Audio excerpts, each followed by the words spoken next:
안녕하십니까. 저는 우리 목사님 설명해 주신 대로 브로건 아프리카, 서부아프리카 베냉이라고 하는 땅에서 사역하고 있는 차교범 선교사라고 합니다. 얼굴 봐서는 아프리카에서 사역하는지 한국에서 왔는지 구분이 안 가시죠? 네, 구분할 수 있는 거죠. 성경책. 자, 이쁘죠?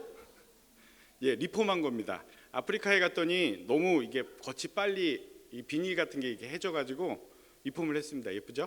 네, 오시면 제가 해드릴게요. 네.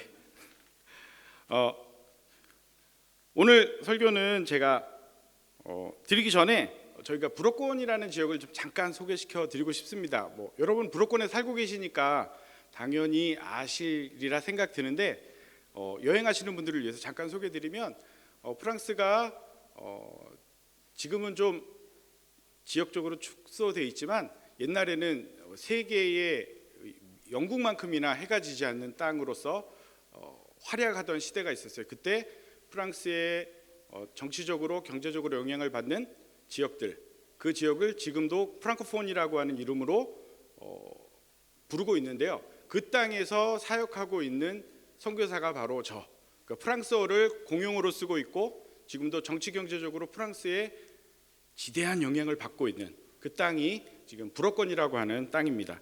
이 땅은 말씀드린 대로 지금도 프랑스의 강한 정치 경제적인 군사적인 영향력을 갖고 있고 지배를 받고 있고 그리고 많은 부분에서 못 살아요. 못 사는 그런 지역이긴 합니다.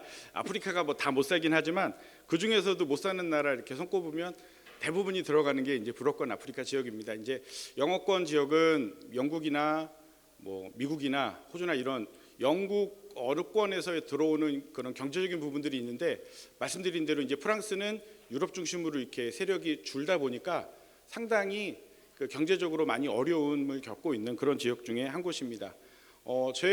저는 한국 브로건 선교회 CCMF라고 하는 선교 단체에서 파송을 받은 선교사인데요. 우리 풍내프 교회에서 지금 후원하고 계시는 양승훈 선교사님이요. 저희 브로건 선교회 1호 선교사이십니다. 그래서 그렇고요. 그 다음에 우리 서강 목사님도 이제 10월이면 차도로 또 들어가실 거잖아요. 그래서 같이 사역하고 있는 그런 브로건 선교회의 소속 선교사로 진행하고 있습니다. 그래서 여러분 우리 서강 선교사님을 위해서도 계속 좀 기도해 주셔서 이제 저는 사실 목사님이라는 이름보다 선교사님이 훨씬 더 익숙해요. 그래서 우리 서강 선교사님과 또 그 차들을 위해서도 계속 기도해 주셔서 정말 이 프랑스 땅이 정말 선교의 아름다운 열매 맺는 이 한인 교회가 아름다운 열매 맺는 그런 모습들이 좀 보였으면 좋겠습니다. 말씀을 시작하겠습니다. 네. 선교사가 나와서 또 설교를 하니까 여러분이 좀 몇몇 분들은 부담스러워하시는 분들도 있으신 것 같아요. 왜냐하면 지금도 힘든데 선교사가 나와서 또 뭘 열심히 하라고 그럴 것 같은데 이런 이제 생각들도 있으실 거고 사실은 이제 많은 부분에서 그런 모습들이 있었어요. 네.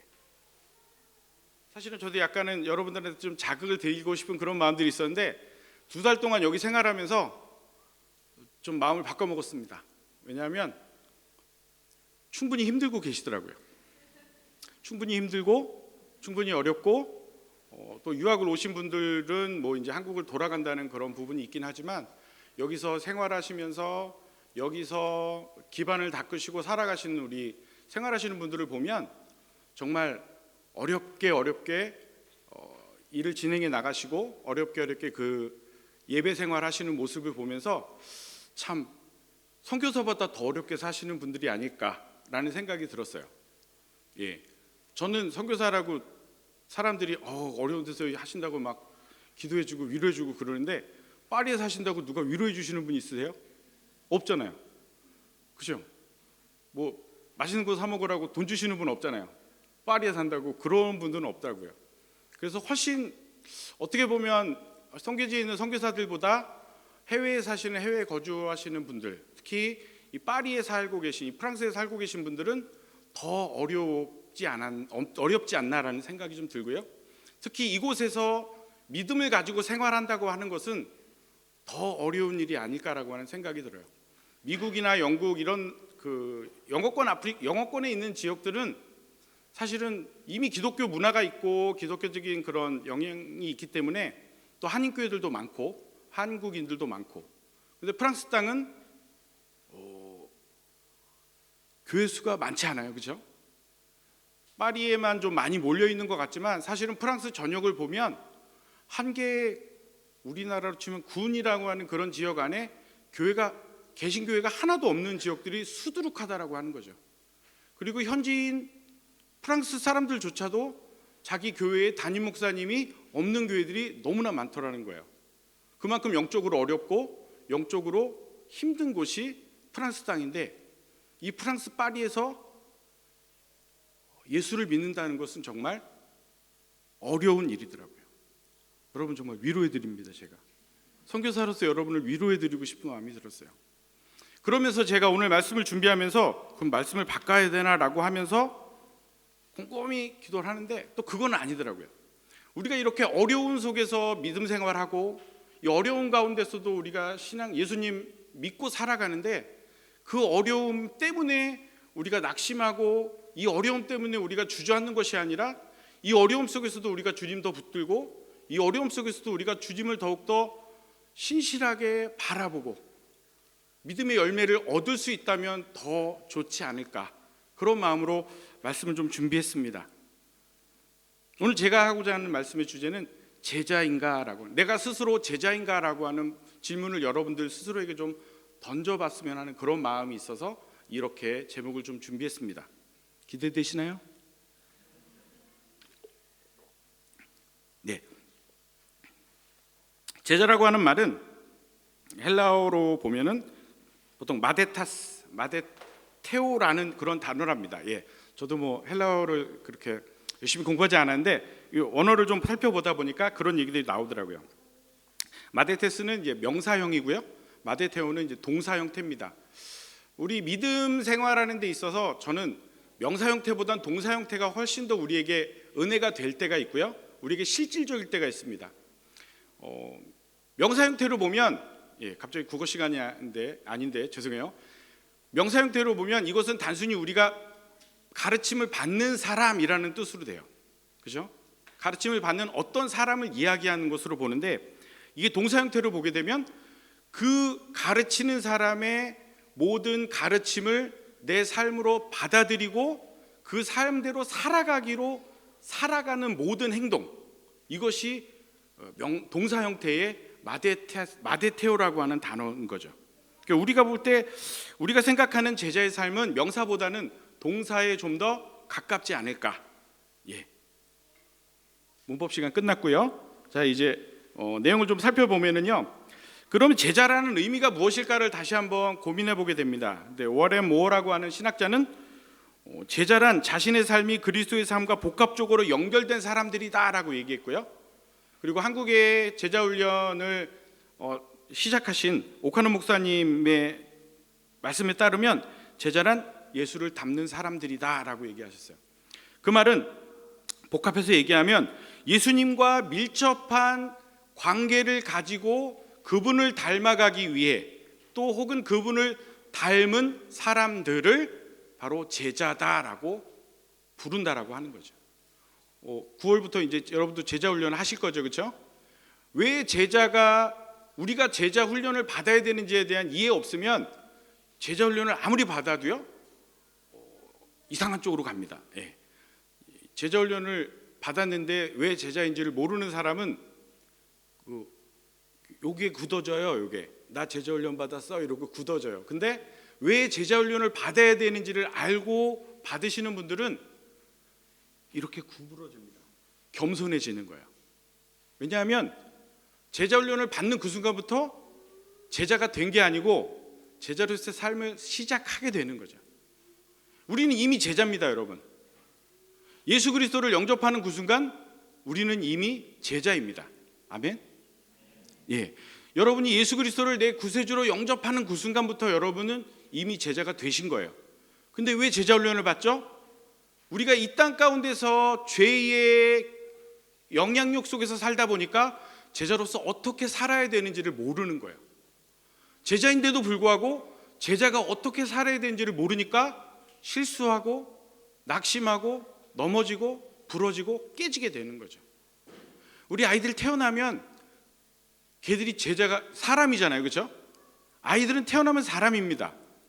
태어났는데 얘는 아직 제대로 경제생활을 못하니까 사람이라고 치지 맙시다, 이렇게 하지 않잖아요. 아이들은 태어나는 그 순간, 심지어는 우리나라 사람들은 애기가 뱃속에 있을 때부터 나이를 새겨가지고 매겨가지고 사람으로 치어요, 그렇죠? 태어나는 그 순간부터 사람이에요. 그런데 아이가 방금 말씀드린 대로 태어나자마자부터 막 뛰어다닙니까? 태어나자부터 엄마 저 화장실 갔다 올게요, 화장실 갑니까? 기어다니면 다행이고, 그죠? 한 기어다니는 데까지 얼마 걸리죠? 한 3개월? 아니 3개월 되면 이제 뒤집죠, 그렇죠? 2개월 3개월 되면 뒤집는 것부터 시작해서 이제 기고 걷고 제대로 사람다운 삶을 살기 위해선 최소한 20년. 20년이면 그렇죠? 20년 가능하죠? 예. 조금 더 쓰면 30년. 그 정도는 돼야 자기가 자기 인생을 책임질 수 있는 나이가 되는 겁니다. 어린아이의 삶이나 제자의 삶이 마찬가지라고 하는 거예요. 처음 예수를 믿었다고 해서 하나님의 방법대로 살아가는 게 쉬운가요? 아니요. 저 생판 몰라요. 내가 어떻게 기도하는지도 모르고 어떻게 예배 드리는지도 모르고 목사님 말씀을 들으면서 은혜 받아야 되는데 그분이 임하셔서 자꾸 졸립고, 그게 우리의 처음 예배 생활할 때 우리의 현실이라는 거죠.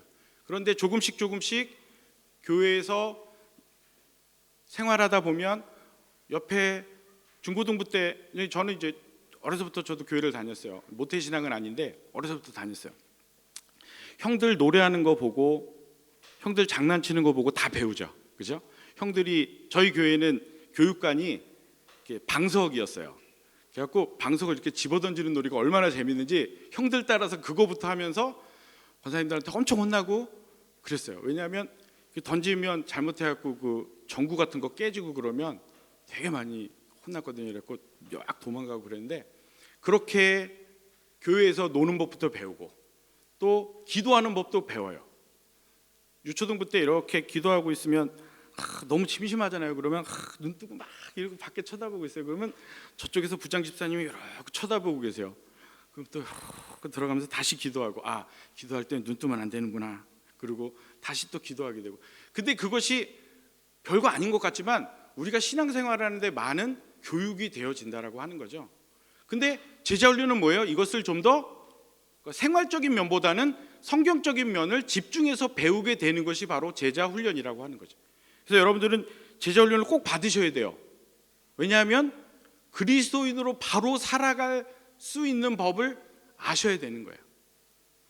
여러분, 프랑스 오셨을 때 제일 먼저 뭐 하죠? 프랑스 오셔서 제일 먼저 하는 게 뭐죠? 어학원 다니셔야죠. 어학원. 예, 제가 어학원을 제대로 안 다녀서 불어를 잘 못해요. 그래서 이번에 또 2달 와가지고 또 다녔는데, 우리 청년들도 오시면 제일 먼저 하는 게 뭐예요? 불어를 배워요.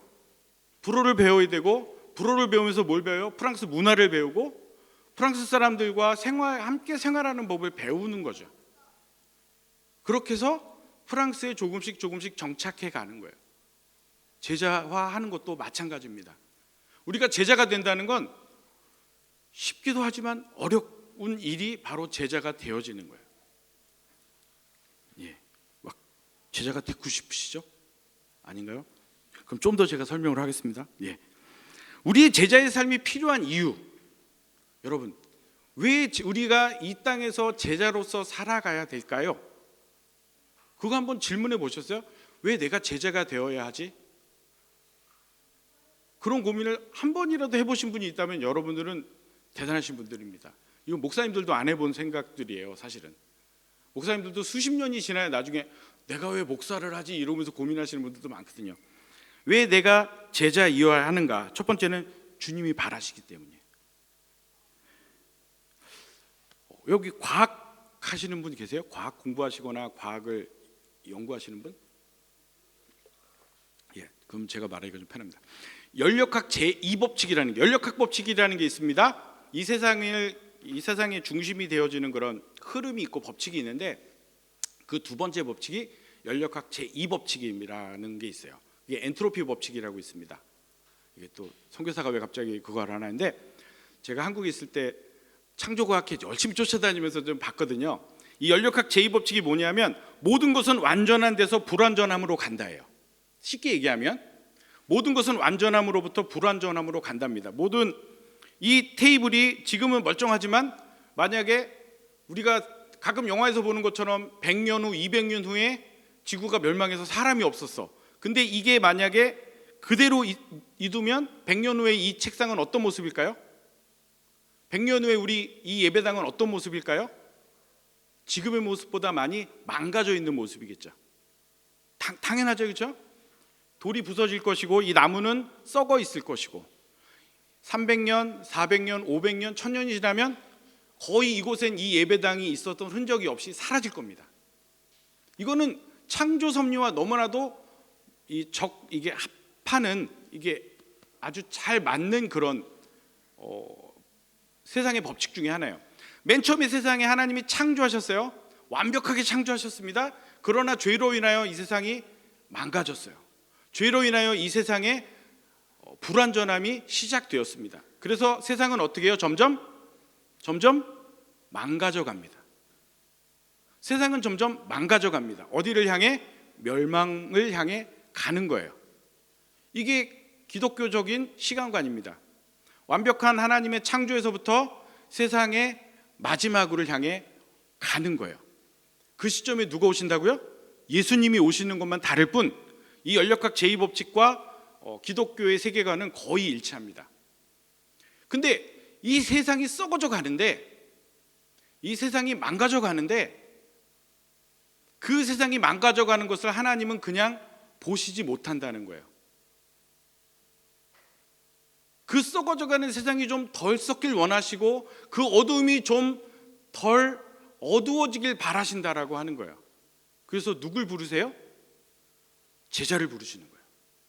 그 제자들에게 비전을 보여주시는 거예요. 그래서 뭐라고 얘기하시죠? 너희는 세상에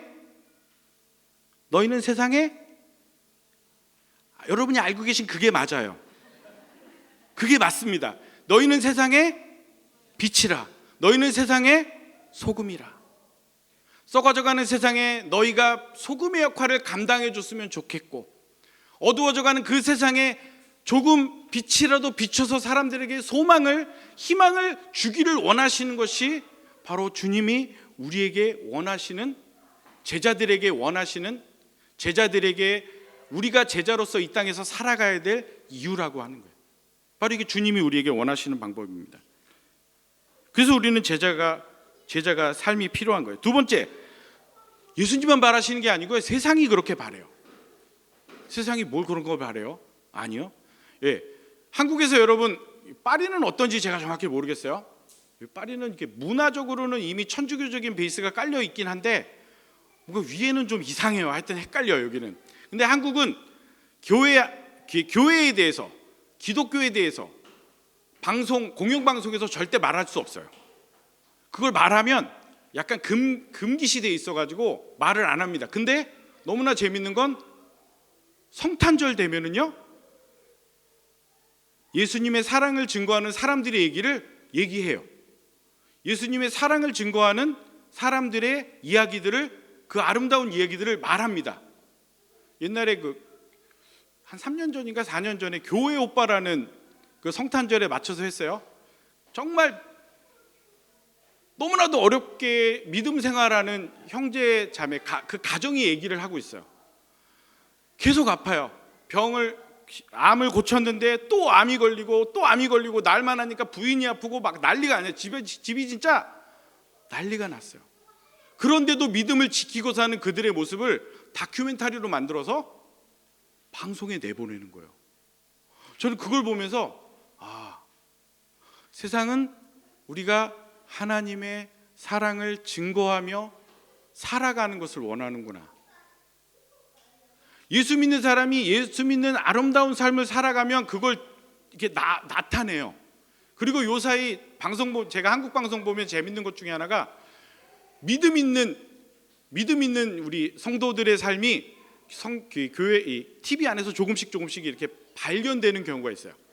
뭐 말을 하면 다 알만한 그런 연예인들의 삶이 나타나는데 그들이 그리스도인으로서 살아가는 그 아름다운 삶을 그대로 막 방송에서 얘기하고, 이 사람들은 은근슬쩍 한 바퀴 딱 꺾어서 내가 크리스찬인 걸 또 설명하고 이런 것들을 얘기하더라고요. 그래서 그걸 보면서 저는 세상이 우리가 제자의 삶을, 그리스도를 증거하는 삶, 그리스도의 사랑을 증거하는 삶을 살기 원하는구나, 그걸 느껴지더라고요.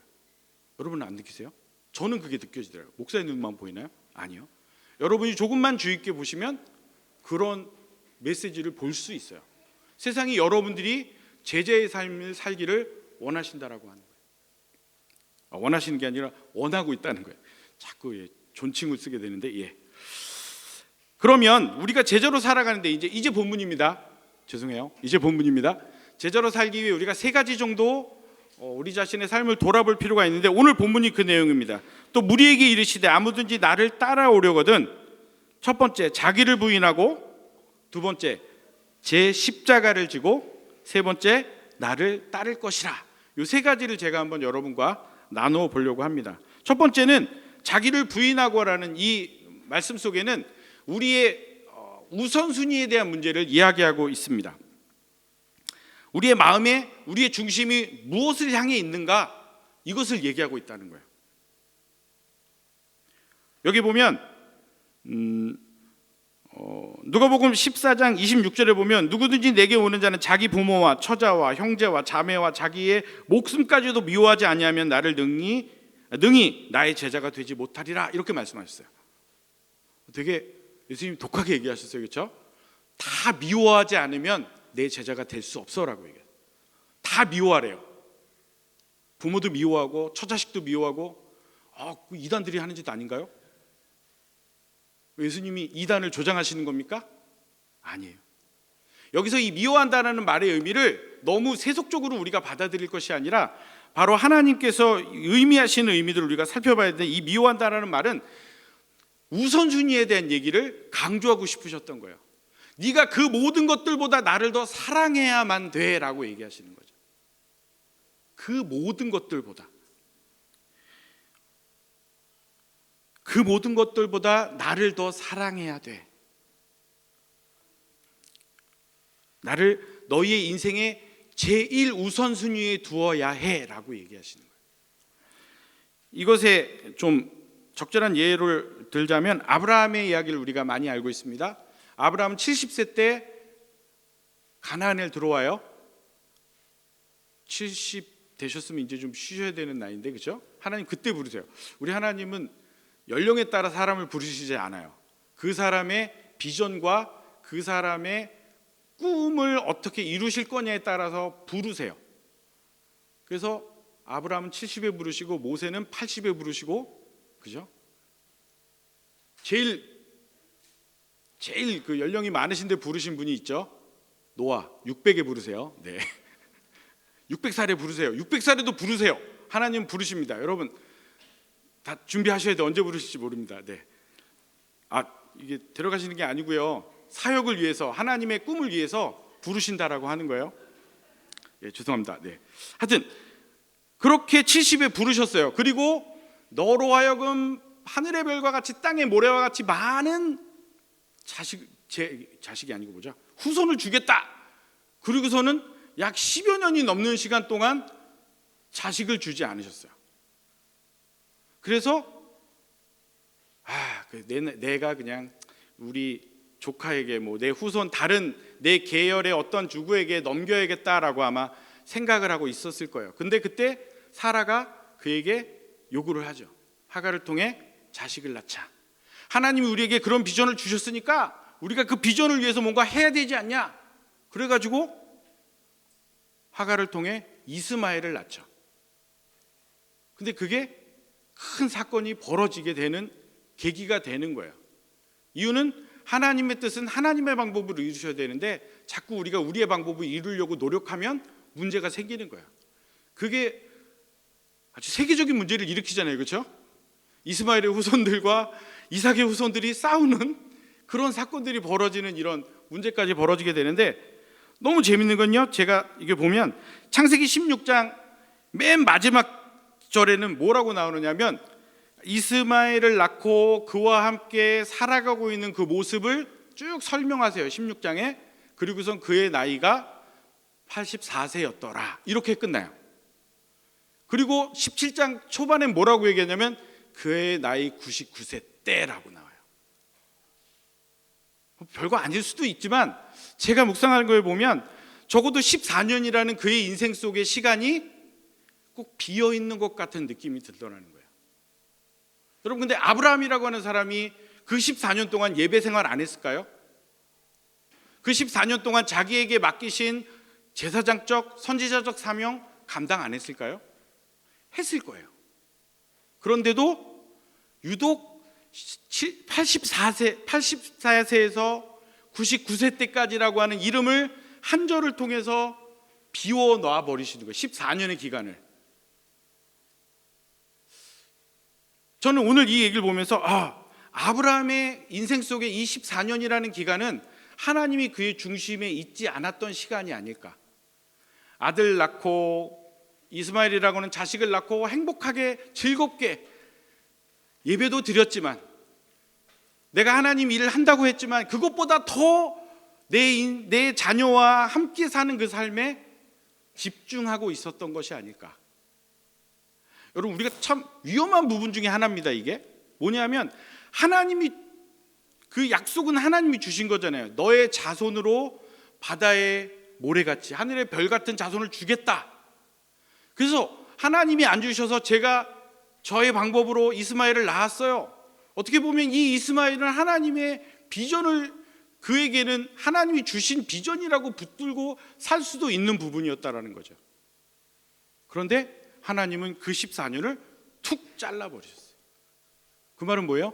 그의 인생 속에 하나님의 우선순위가 중심이 아니었을 수 있었다라는, 저는 이제 그렇게 해석을 하게 되더라고요. 그리고 그 사건과 함께 이어져서 이삭을 모리아산에서 바치는 사건이 나와요.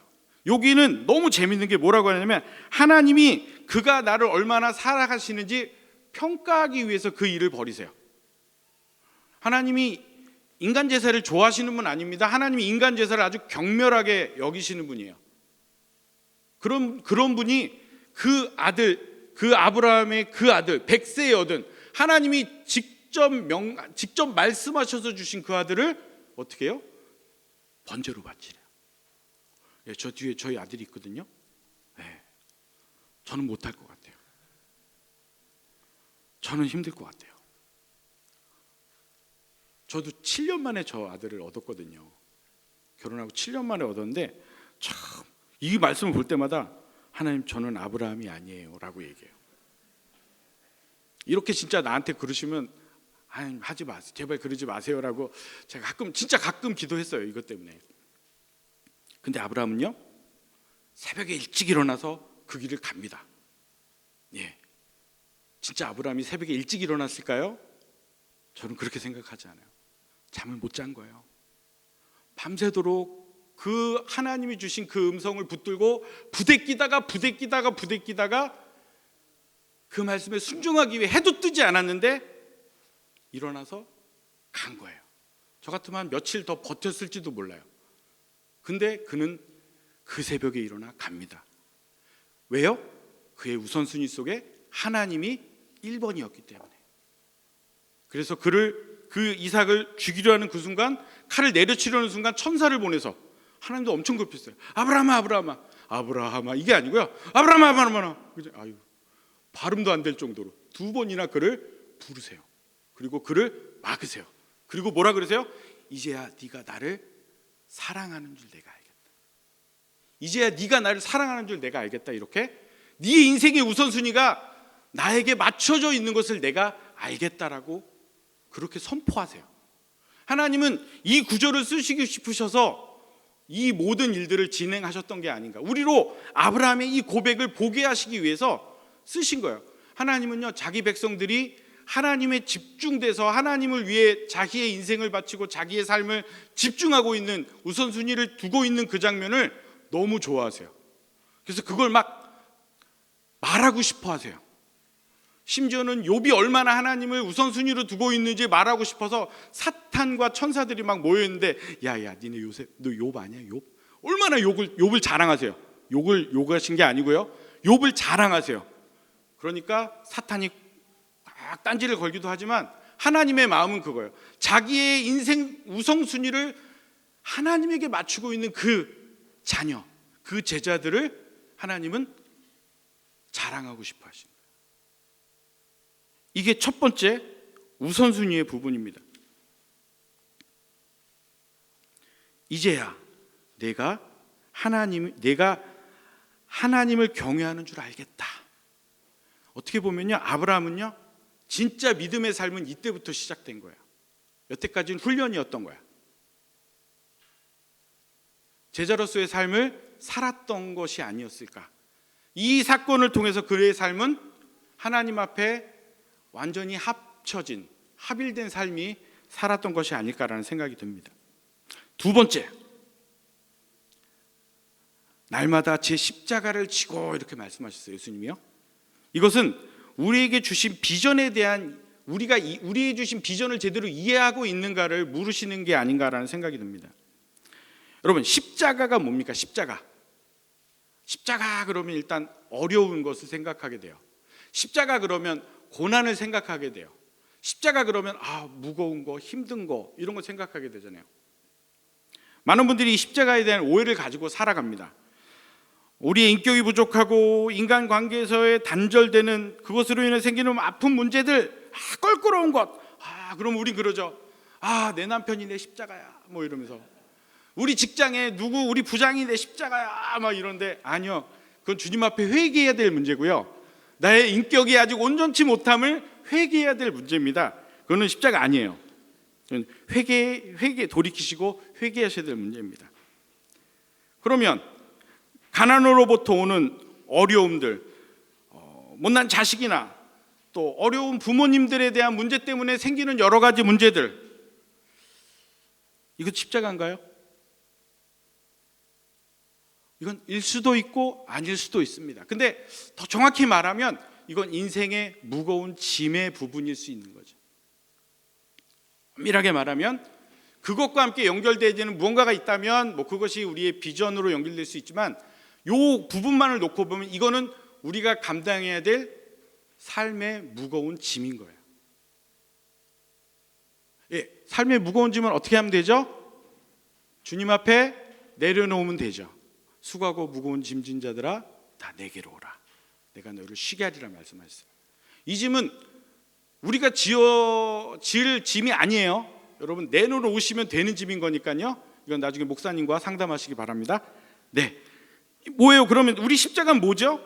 우리가 이 십자가에 대한 걸 바로 알려면 원래 이것을 지셨던 분을 봐야 돼요. 예수님을 봐야 돼요. 자, 예수님의 십자가는 뭐였을까요? 예수님의 가장 큰 십자가는 뭐였죠?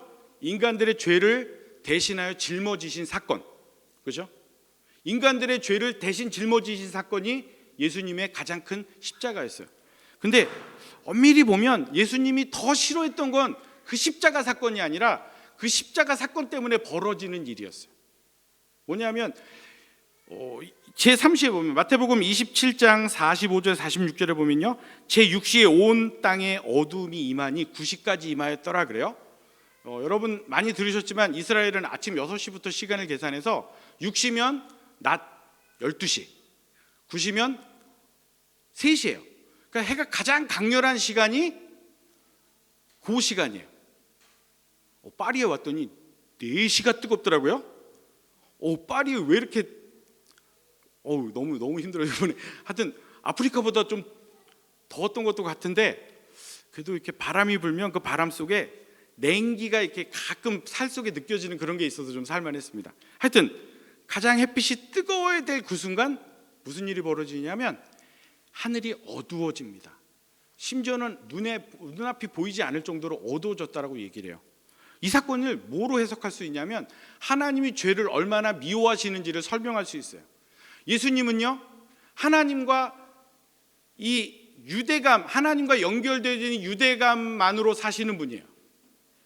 먹는 것도 필요 없고요, 쉬는 것도 필요 없고요, 하나님과 연결되어지는 이 유대감, 하나님과 이 일체되어지는 그 마음, 그게 예수님의 가장 큰 기쁨이었어요.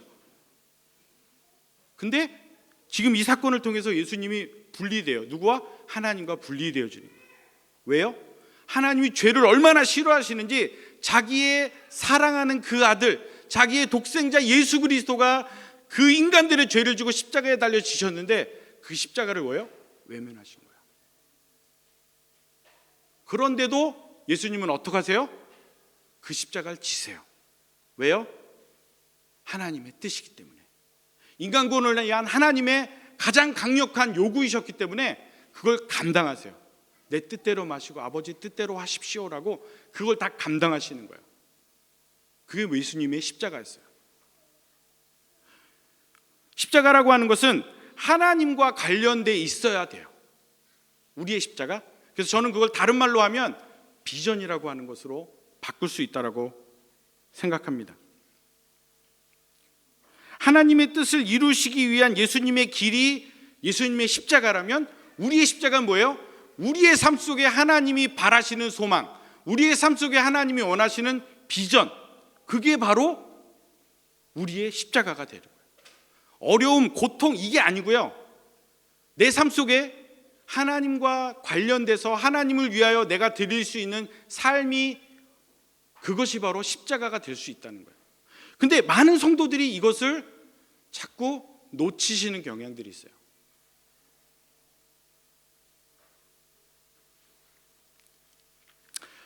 제가 대학 다닐 때인가 대학원 다닐 때인가 하여튼 저희 김구수 교수님이라고 지금은 이제 칼빈대학교 총장님을 하고 계시는데, 그분이 이제 저희 설교학을 가르치셨는데 그분이 채플에서 전도사들한테 이제 설교를 하신 거예요. 그래서 설교를 하시는데 한 문장을 딱 전도했는데 제 마음이 팍 눌리더라고요. 무슨 말이냐면 하나님이 너를 쓰셔야 할 이유가 뭐냐? 세상에 신학교에 엄청난 전도사들이 있고 목사들이 있는데 유독 너를 하나님이 쓰셔야 될 이유가 뭐냐? 이렇게 질문하시는 거예요. 전 그거 갖고 며칠을 고민했어요. 내가 하나님을 위해 나만이 드릴 수 있는 것이 무엇일까?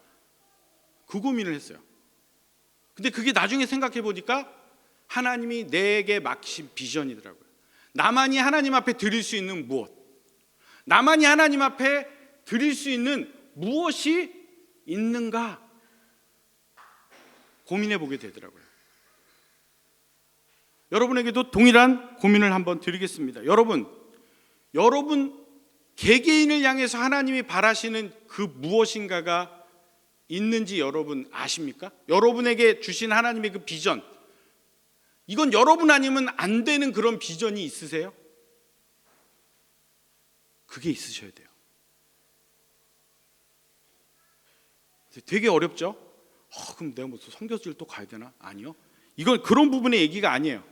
이 비전은 삶의 현장 속에 있어요. 여러분이 부대끼는 그 삶의 현장 속에 있는 거예요. 첫 번째, 여러분이 교회 안에서 여러분이 감당하고 있는 이 비전.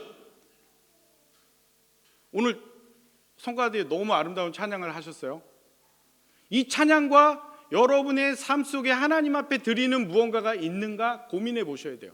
그냥 시간이 되고 내 맡은 역할이니까 하는 건가요? 아니면 정말 이 찬양을 통해서 내가 하나님을 기쁘시게 하겠다는 열망과 소망이 있으신 건가요? 우리 찬양단도 마찬가지입니다. 또 우리 직장 생활하시는 모든 분들도 마찬가지입니다. 이곳에 유학을 와서 생활하시는, 나 여기 몇 년 잠깐 있다 가는 거지, 그렇게 생각하지 마시고 이 땅에서 하나님이 내게 원하시는 그 무엇인가가 있다라고 하는 것을 여러분이 고민하셔야 된다는 거예요. 이 프랑스 땅은요, 그런 땅입니다. 그래야 될 땅이에요. 우리는 모두 프랑스 사람들, 프랑스 성도들에게 빚진 사람들입니다. 엄청 큰 빚을 졌어요. 이 땅이요, 이 파리가요, 많은 기독교인들의 순교의 피가 흘렀던 땅입니다. 아세요 그거? 아시는 분들은 아실 겁니다. 초대교회에 그 마틴 루터가 종교개혁을 일으키고 존 칼뱅을 통해서 기독교의 기초가 이 땅에서 만들어집니다. 근데 그리고 개신교 최초의 교회가요, 프랑스에서 인가가 됐어요. 프랑스의 기독교 개신교 최초의 교회가 여기 생겼었어요. 유럽에서 최초로 파리에 생겼었어요. 그리고요, 지금 이 교회 이름이 뽕네프 교회네요, 그렇죠? 지금 저 뽕네프 다리 실제로 가 보시면 거기 이렇게 시대섬 이렇게 뾰족하게 나와 있잖아요. 이 다리 이쪽으로. 그쪽에 내려가시면 현판이 이것보다 좀 크게 현판이 돼 있는데 뭐냐면 성바돌롬의 성축일 날 기독교와 이 프랑스 정부가 합작을 하려고 했어요. 여러분 그 영화 아시나요? 여왕마고라는 영화의 배경이 그 배경이에요. 그래서 그렇게 합작을 하려고 했는데 천주교에서 프랑스 왕가와 밀약을 맺고 그 순간 거기에 있던 기독교인들을 죽입니다. 여러 기록에 숫자가 많이 다르지만 그 사건을 통해서 약 10만 명의 기독교인이 프랑스 땅에서 죽어요. 10만 명의 그리스도인들이 이 땅에서 죽어요. 그리고 많은 기독교인들이 도망가요. 그때 프랑스 기독교가 얼마나 유명했냐면 그 사람들 따로 부르는 이름이 있어요. 위그노라고. 프랑스의 기독교인들을 위그노라고 불렀어요. 시민혁명이 일어나기 전까지 그들이 이 프랑스 땅에서 활동하다가 기독교가 타격을 입으니까 뿔뿔이 도망갔어요. 그 순간 사탄이 이곳에 시민혁명이 일어나게 조장을 합니다. 기독교가 완전 분리된 상태에서 시민혁명이 일어난 거예요. 그래서 프랑스 땅은 기독교가 척박한 땅이 된 거예요. 우리는 그래서 그 흘러갔던 사람들, 도망쳤던 그 사람들이 다시 돌아오지 못하고 자기가 있던 곳에서 정착해서 기독교 문화를 일으킨 거죠. 청교도를 일으키고 북부의 제노바에 아니면 저쪽 유럽의 여러 나라들의 그런 문화를 일으키고 이 문화가 미국까지 가고 그 미국의 선교사들을 통해 한국에 복음이 전해지고 많은 유럽의 호주의 캐나다의 선교사들이 한국에 와서 우리에게 복음을 전해서 여러분 지금 이 자리에 계신 거예요. 우린 빚진 자입니다. 여러분 주변에 있는 프랑스 사람들을 위해 기도하셔야 되고 여러분이 이 땅에 살고 계신 동안 이 땅을 위해서 기도하셔야 돼요. 정말 저는 이번에 와서 뽕네프 교회나 이런 몇몇 교회를 다니면서 너무 감사해요. 프랑스 땅, 이 땅의 교회들을 위해서 선교를 위해서 기도하고 계신 분 계시더라고요. 너무 감사해요. 이 땅은 우리가 빚을 많이 진 땅이에요. 이 땅을 위해서 기도하셔야 돼요.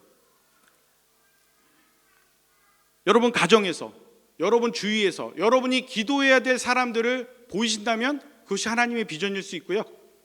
여러분이 교회에서 무언가를 섬길 수 있다면 그것이 비전이 되실 수 있어요. 하나님을 위해서 하는 거라면. 근데 시켜서 하는 거면 아니고요. 집사님이 시켜서 하고 목사님이 시켜서 하는 게 아니고 내가 스스로 하나님을 위하여 일하신다면 그것이 여러분은 비전이 되시고 그것이 여러분 삶의 제자로서의 삶을 살아가게 되신다라고 하는 겁니다. 세 번째는 이제 청직입니다. 아까 말씀드린 대로 첫 번째, 두 번째 사건을 이룬 사람은요, 자기의 것을 내려놓게 되죠. 그럼 뭐예요? 내 것은 내 것이 아니라 하나님의 것으로 인정하게 되고 자신의 삶을 청지기로서 하나님의 것을 감당하는 자로서의 삶을 살게 되는 거예요. 제가 여러분에게 부자 되는 법을 가르쳐 드릴까요? 갑자기 성경에서 뜬금없이 부자 되는 법 얘기하는데요.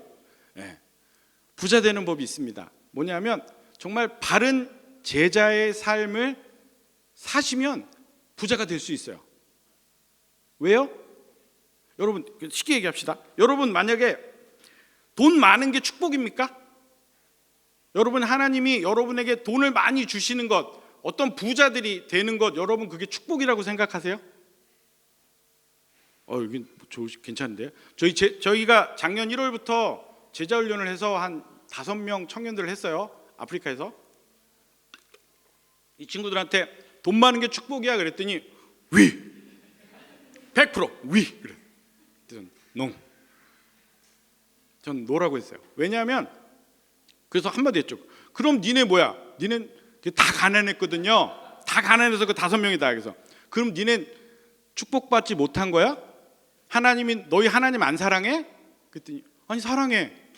근데 왜 니넨 돈이 없어? 축복받은 거면 니네 돈 많아야 되잖아. 했더니 그래서 그때 얘기했어요. 물질은 도구다. 물질은 하나님의 영광을 위해서 쓰일 수 있는 도구고 잘못하면 하나님 앞에 죄 지을 수 있는 도구다. 이건 도구다. 여러분에게도 동일하게 말씀드리고 싶습니다. 물질은 도구예요. 여러분이 이 돈을 쓸 수 있는 법, 하나님의 나라의 영광을 위해서 돈을 사용할 수 있는 기술을 습득하고 제자로서의 온전한 방법을 터득하면 아마도 하나님이 여러분에게 물질의 은사를 맡기실 겁니다. 아멘. 이거 아멘 하셔야 되는데. 네. 청지기는 이 모든 것이 내 것이 아니라고 내려놓은 사람인 거예요.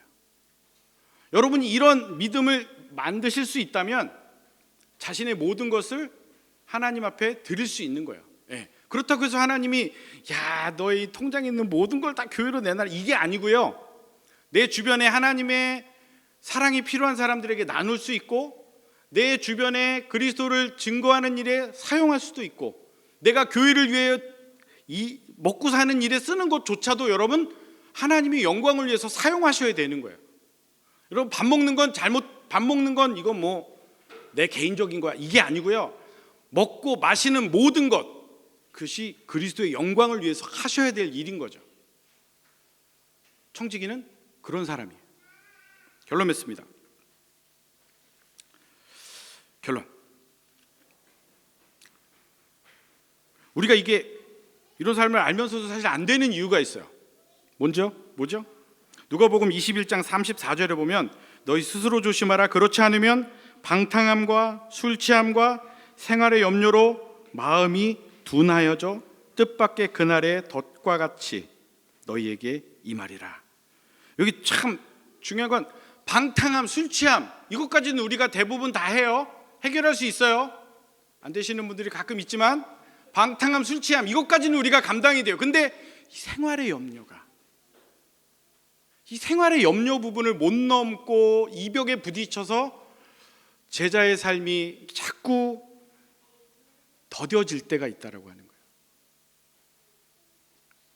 이것 넘으셔야 됩니다. 이 생활의 염려를 넘으시려면 아까 말씀하신 대로 이 청지기로서의 삶을 더 많이 지향하셔야 돼요. 근데 저는 그거 믿습니다. 여러분 저는 선교사거든요. 저는 제 돈으로 사는 사람이 아니에요. 저는 제가 한 푼도 벌지 못합니다. 아프리카에서는요 제가 일을 하면 안 시켜줘요. 예. 이 사람들 근육이 장난 아니에요. 여러분 피아노를 3명이서 들어요.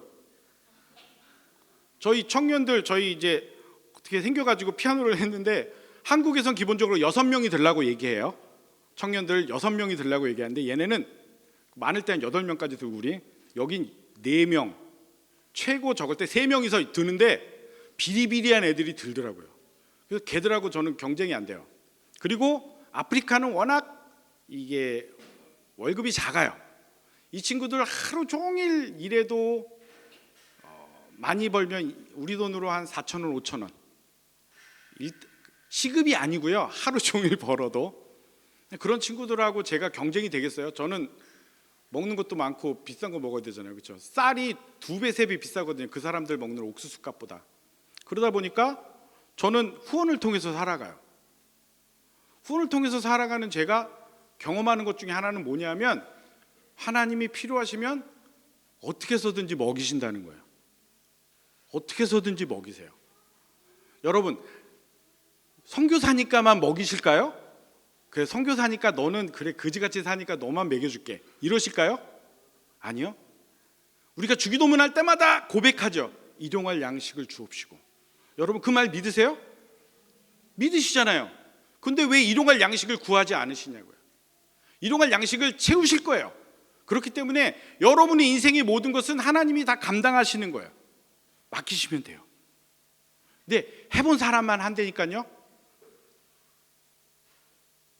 이것까지 얘기하면 시간이 길어져서 이제 더 이상은 얘기 안 할게요. 네, 목사님한테 혼납니다. 네. 30분만 하라 그랬는데 이미 넘었어요.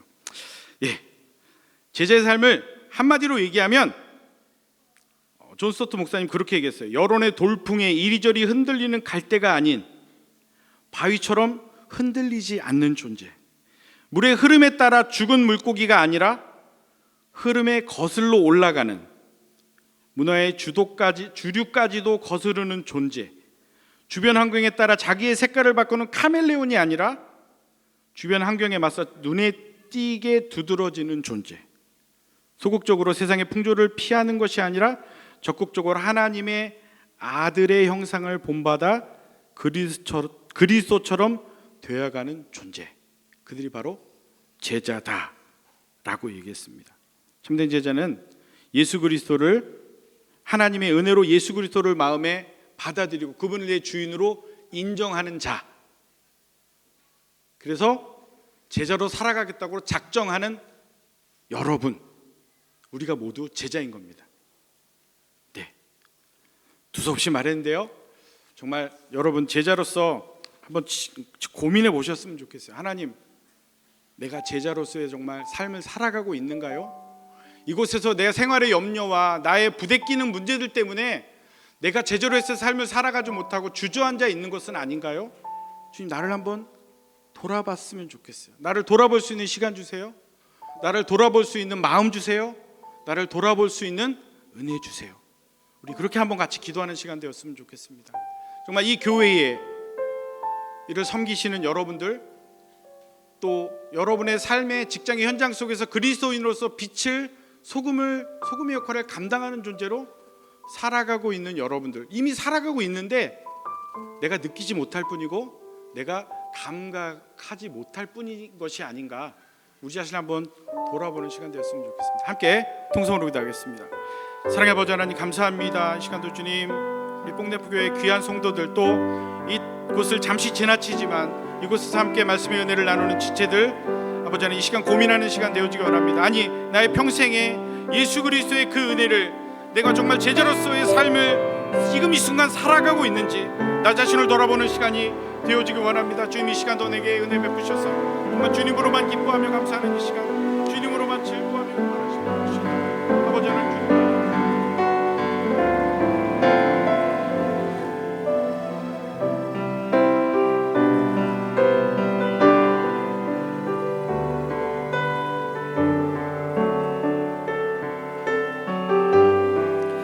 함께 찬양하시겠습니다. 내 마음에 주를 향한 사랑이,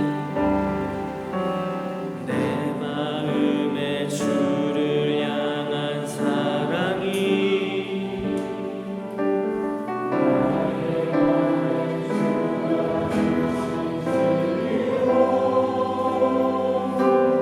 나의 손에 주의 눈물 채워주소서.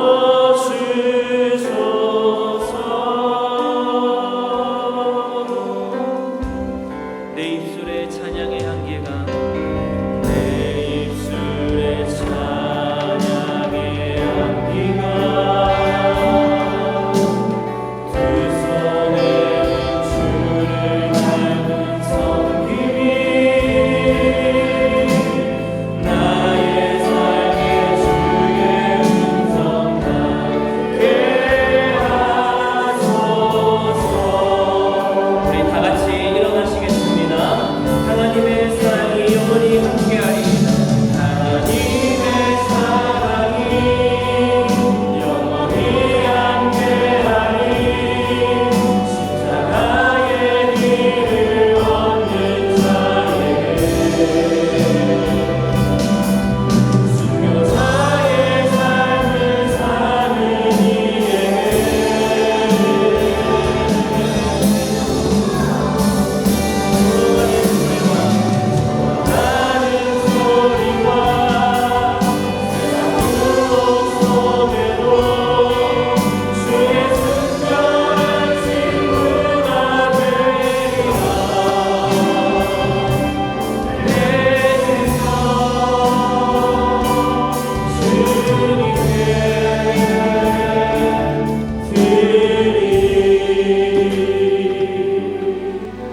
사랑의 주님, 감사합니다.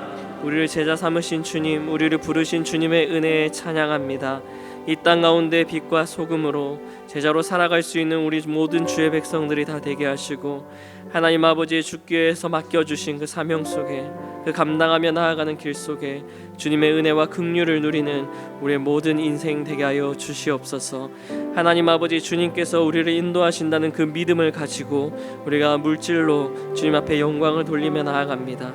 하나님 아버지, 드린 이 물질이 주님의 나라 위하여 귀하게 사용되게 하시고, 아버지, 주의 교회가 든든히 세워지는 이 일에, 이 땅 가운데 교회가 빛과 소금의 역할을 감당하는 그 일에, 또한 주의 복음이 이렇게 주의 복음이 정말 편만히 전해지는 그 일을 위하여서 이 물질이 귀하게 사용되게 하시고, 우리의 이 드리는 이 믿음의 고백을 주님 받아 주시옵소서.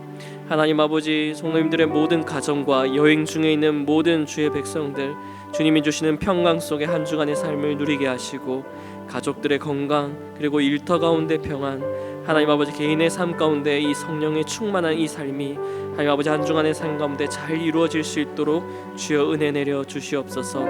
하나님 아버지, 새롭게 등록한 또 주의 새로운 가족들이 있습니다. 하나님 아버지, 이들이 복내프 교회에 하나님 아버지 적응해가는 그 모든 과정 가운데 주님 인도해 주시고, 많은 믿음의 동역자들, 지체들을 붙여주시어서 이곳에서 정말 주님의 천국을 경험하는 귀한 교회 되게 하여 주시옵소서.